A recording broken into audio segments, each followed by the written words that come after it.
Aluno, olá minha querida aluna, essa é a nossa segunda aula sobre o tema Estatuto da Criança e do Adolescente. Aqui no ano de 2025 estamos aí estudando para alcançar os nossos objetivos, tá? Eu não sei se você já está se preparando para algum concurso da sua cidade, né? Ou de outra cidade que já esteja aberto, ou se você está se preparando para algum concurso que ainda não foi aberto. Coloca aqui nos comentários, eu gostaria muito de saber qual concurso você está se preparando, tá?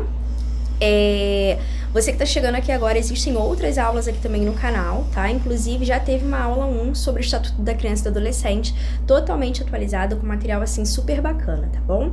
Material aí com mapas mentais. E se você tá gostando das nossas aulas, não deixe de curtir, compartilhar com pessoas que estejam interessadas, né? Os nossos assuntos são muito específicos e dizem ali respeito a um público muito específico. Então não adianta, né, as nossas aulas serem ali divulgadas para pessoas que não entendem ou curtem ou têm por objetivo, né, seguir carreiras que estejam ali relacionadas a temas educacionais, tá? Mas se você conhece pessoas que estão interessadas e querem crescer juntos, compartilhe que com certeza você vai estar ajudando bastante. E se você quer ser um abençoador desse canal, né, todo esse material, ele gera um custo. A intenção aqui é estar abençoando e ter mais pessoas interessadas em estudar. Mas se você tem condições de estar ali abençoando o nosso canal com o apoio, né, nesse material, nas aulas que são produzidas, você pode estar nos abençoando através da nossa chave Pix, tá? Que é o número do telefone, 021 98662 6382, ou se você desejar também algum material, entre em contato pelo WhatsApp, aguarda só um pouquinho, porque às vezes são muitas mensagens que a gente recebe, não só aqui do YouTube, mas também do meu trabalho, né, de outros alunos, e aí a gente vai estar aqui tentando ajudá-los da melhor forma possível, tá bom? Sem mais delongas, vamos iniciar agora a nossa aula. Nós estamos falando sobre os conteúdos mais cobrados sobre o Estatuto da Criança e do Adolescente. Lembrando que, quando nós falamos ali sobre o Estatuto da Criança e do Adolescente, é um documento, né, muito grande, muito extenso. É necessário fazer a leitura, né, da lei em sua íntegra, obviamente, porém, existe alguns pontos que são os principais, aqueles que você precisa memorizar ou pelo menos estudar, que são os que nós vamos trazer aqui também na nossa aula de hoje, tá bom? Não deixem de ler e estudar os artigos 60 ao 69, que vai falar sobre o direito à profissionalização e à proteção no trabalho, tá? Nas nossas aulas nós vamos estar destrinchando, tá? Sobre esse assunto, das medidas de proteção que caem muito, tá? Que são ali dos artigos 98 ao 101. Nós temos ali também o Conselho Tutelar, que também é importante, existem algumas regras ali para a formação do Conselho Tutelar, quem pode fazer parte do Conselho Tutelar, como que funciona ali a renovação, né? Das pessoas que fazem parte desse quadro do Conselho Tutelar e outras questões interessantes. As medidas aplicáveis ali aos pais ou responsáveis no artigo 129, tá? Dos artigos alterados recentemente, nós temos esse artigo aqui, que ele é bem interessante, que é o artigo 8A, que vai falar sobre a Semana de Prevenção da Gravidez na Adolescência, tá? Vamos ver o que está escrito aqui na letra da lei? Fica instituída a Semana Nacional de Prevenção da Gravidez na Adolescência, ser realizada anualmente na semana que incluir o dia 1º de fevereiro. E qual é o objetivo, tá? O objetivo, deixa eu pegar aqui a canetinha, tô me adaptando a essa caneta, tá? Peço paciência de vocês. O objetivo, gente, é disseminar informações sobre as medidas preventivas e educativas que contribuam para a redução da incidência da gravidez na adolescência. Essa parte que eu grifei, querendo ou não, é a explicação. Ela é uma parte mais fácil para você estar entendendo. Porém, pontos que podem cair aí na prova, tá? Colocar ali, por exemplo, esse ponto aqui, deixa eu ver se eu consigo pegar uma outra cor.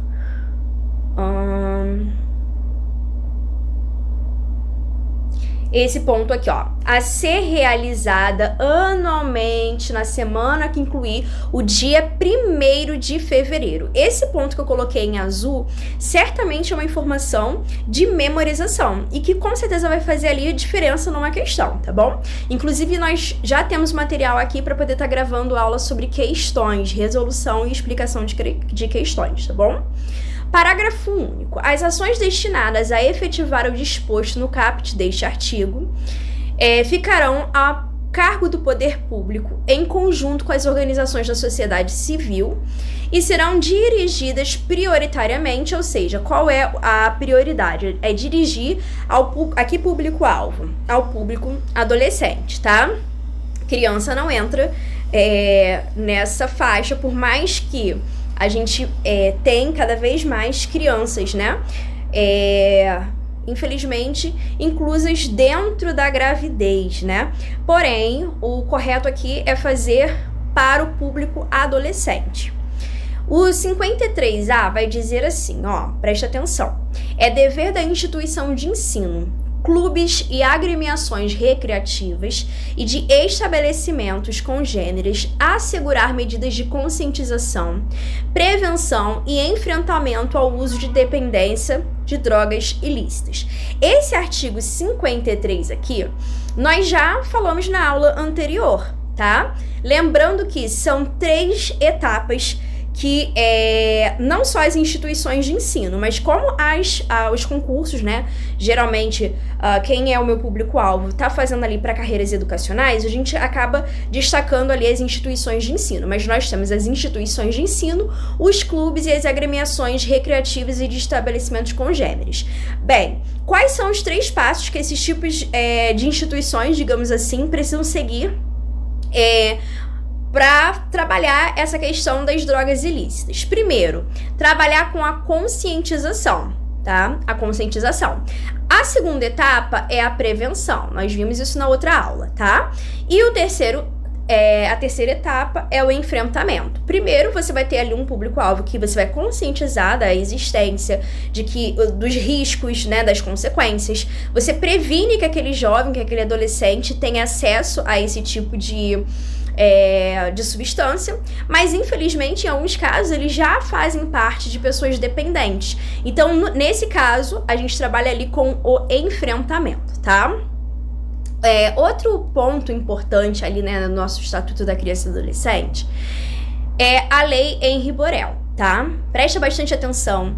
Se for possível, faça todas as suas anotações sobre esse assunto aqui, tá? O artigo 18b vai falar o seguinte: os pais, os integrantes da família ampliada, os responsáveis, os agentes públicos e executores de medida socioeducativa ou qualquer pessoa encarregada de cuidar de criança e de adolescente, tratá-los, educá-los ou protegê-los, que usarem de castigo físico ou tratamento cruel ou degradante como forma de correção, disciplina, educação, qualquer outro pretexto, estarão sujeitos, sem prejuízo de outras sanções cabíveis, às seguintes medidas que serão aplicadas de acordo com a gravidade do caso. Então, preste atenção.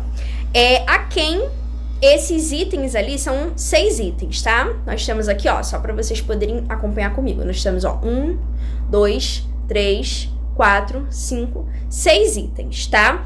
Que pode acarretar a pessoa que, de alguma forma, se enquadrar dentro do artigo 18b, tá?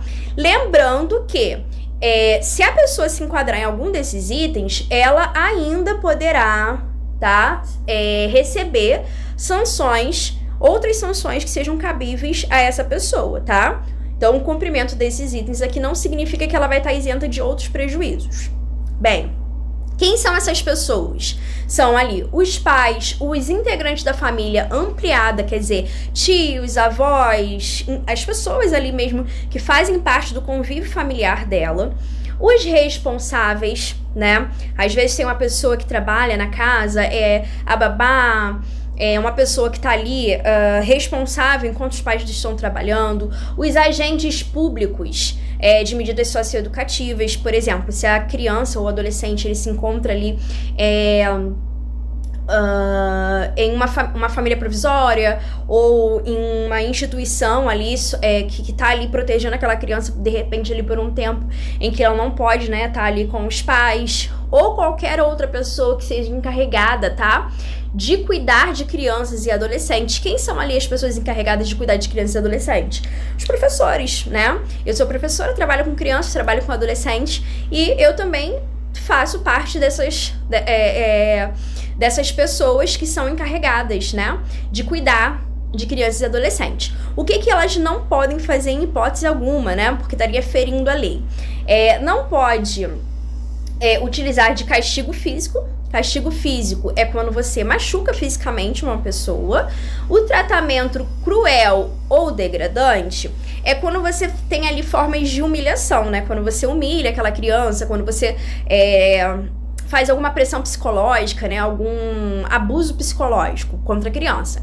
Então, nós não podemos utilizar ali de castigo físico ou tratamento cruel ou degradante como forma justificando que nós estamos ali corrigindo, disciplinando ou educando, ou sobre qualquer outro pretexto, tá? Nós não podemos, eu tomei essa atitude porque a minha intenção era corrigir. Não, eu tomei essa atitude porque a minha intenção era disciplinar. Eu tomei essa atitude porque a minha intenção era trazer a educação. Ou qualquer outro pretexto. Está errado, tá? E aí, o que vai acontecer, tá? Caso a pessoa ela entre nesses quesitos. Primeiro, ela pode ser encaminhada a programa oficial ou comunitário de proteção à família, o encaminhamento a tratamento psicológico ou psiquiátrico, encaminhamento a cursos ou programas de orientação, pode receber ali a obrigação de encaminhar a criança a tratamento especializado, receber ali uma advertência, garantia de tratamento de saúde especializado ali à vítima, tá? O parágrafo único vai dizer que as medidas previstas neste artigo serão aplicadas por quem? Quem que aplica essas seguintes medidas aqui, essas 6 medidas aqui? Quem aplica é o Conselho Tutelar, sem prejuízo de outras providências legais. Ou seja, eu não sou da área de direito, mas caso, né, haja ali o ferimento, né, de outras demandas jurídicas, caso essa pessoa cometa essa questão ali, esse castigo físico ou tratamento cruel e degradante contra essa criança e esse adolescente, o Conselho Tutelar, ele pode aplicar essas 6 medidas, mas também pode ser aplicado pelos órgãos públicos, juízes, né, outras providências legais também, tá bom? Esse item aqui, ele é extremamente importante e ele também, cai bastante, tá? Ainda sobre a lei Henri Borel, nós temos aqui o seguinte, o artigo 70A, que vai falar o seguinte: a União, os Estados, o Distrito Federal e os municípios deverão atuar de forma articulada na elaboração de políticas públicas, tá? E na execução de ações destinadas a coibir o uso de castigo físico ou de tratamento cruel e degradante e difundir formas não violentas de educação de crianças e adolescentes, tendo como principais ações, tá? Olha só que interessante. Quando eu era mais nova, né, houve muita campanha na televisão falando, né, por parte ali do governo, né, falando sobre a questão ali da violência contra crianças e adolescentes. Então, isso se torna ali uma responsabilidade, porque, a União, os estados, o Distrito Federal, os municípios, ou seja, o poder público, eles vão atuar de forma articulada, de forma a elaborar políticas públicas. Ou seja, o que eles podem fazer politicamente a nível público para, no caso aqui, coibir o uso de castigo físico, tratamento cruel e degradante e difundir, né, quais formas que são consideradas não violentas, tá? Não violentas de educação de crianças e adolescentes. O artigo 70B vai dizer que as entidades públicas e privadas que atuem nas áreas de saúde e da educação, além daquelas às quais se referem o artigo 71, entre outras, devem conter em seus quadros com pessoas capacitadas a reconhecer e a comunicar ao Conselho Tutelar suspeitas ou casos de crimes praticados contra criança e adolescente, tá?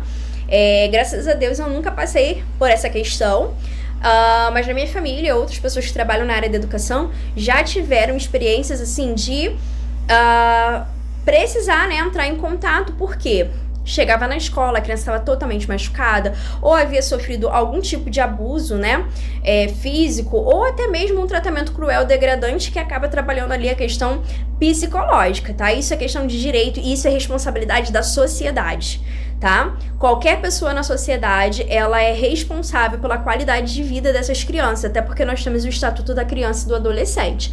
Todos nós nos tornamos ali responsáveis, tá? Vale a pena depois vocês darem uma olhada lá no artigo 136, que vão falar sobre as atribuições do Conselho Tutelar. Mais pra frente a gente vai dar uma olhadinha nisso também, tá? E tudo aquilo que compete ali ao Ministério Público vai estar no artigo 201, tá? No artigo 226, aplicam-se aos crimes definidos nesta lei as normas da parte geral do Código Penal e quanto ao processos pertinentes ao Código do Processo Penal. Aos crimes cometidos contra criança e adolescente, independente da pena prevista, não se aplica a Lei 9.099, de 26 de setembro de 1995. Nos casos ali de violência doméstica e familiar contra criança e adolescente, é vedada a aplicação de pena de cesta básica ou de outras prestações pecuniárias, bem como a substituição de pena que implique o pagamento isolado de multa, tá? Outro artigo que nós temos aqui, que foi atualizado no último ano, né, no ano de 2024, é o artigo 59A, que vai falar o seguinte: as instituições sociais públicas ou privadas que desenvolvam atividades com crianças e adolescentes e que recebam recursos públicos deverão. Observe que aqui existe um comando, né? Eu também sou professora de língua portuguesa e a gente tem aqui um verbo no imperativo, ou seja, deverão não é opcional, significa que eles vão ter que fazer isso, tá?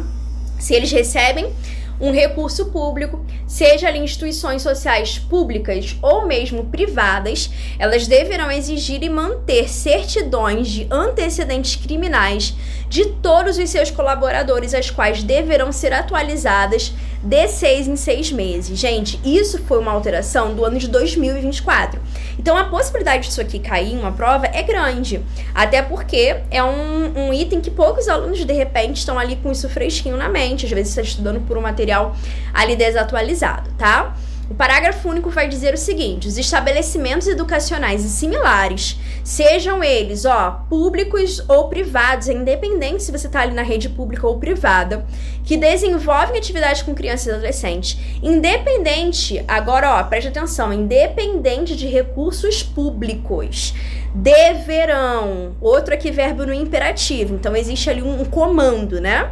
Manter fichas cadastrais e certidões de antecedentes criminais atualizadas de todos os seus colaboradores. E a gente sabe que a atualização tem que ser feita de 6 em 6 meses, beleza?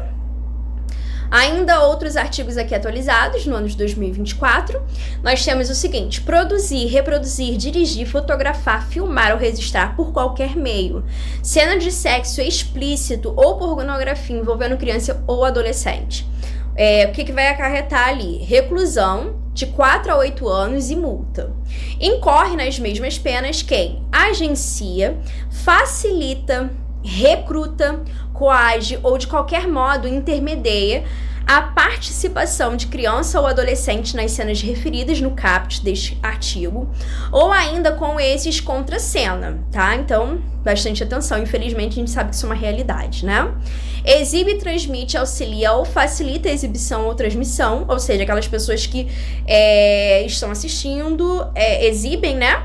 Transmitem, auxilia ou facilita ali a transmissão, compartilhamento em tempo real pela internet, por aplicativos, por meio de dispositivos informáticos ou qualquer meio ou ambiente digital de cena de sexo explícito ou pornográfica com a participação de criança ou adolescente. O artigo 244C vai dizer o seguinte, tá? Deixar o pai, a mãe ou o responsável de forma dolosa deixar o pai, a mãe ou o responsável legal de forma dolosa de comunicar à autoridade pública o desaparecimento de criança ou adolescente. O que vai estar acontecendo ali? A reclusão de 2 a 4 anos e multa. Divulgar total ou parcialmente, sem autorização devida por qualquer meio de comunicação, nome, ato ou documento de procedimento policial, administrativo ou judicial relativo à criança ou adolescente a que se atribua ato infracional. A pena é de multa de 3 a 20 salários de referência, aplicando-se o dobro em caso de reincidência.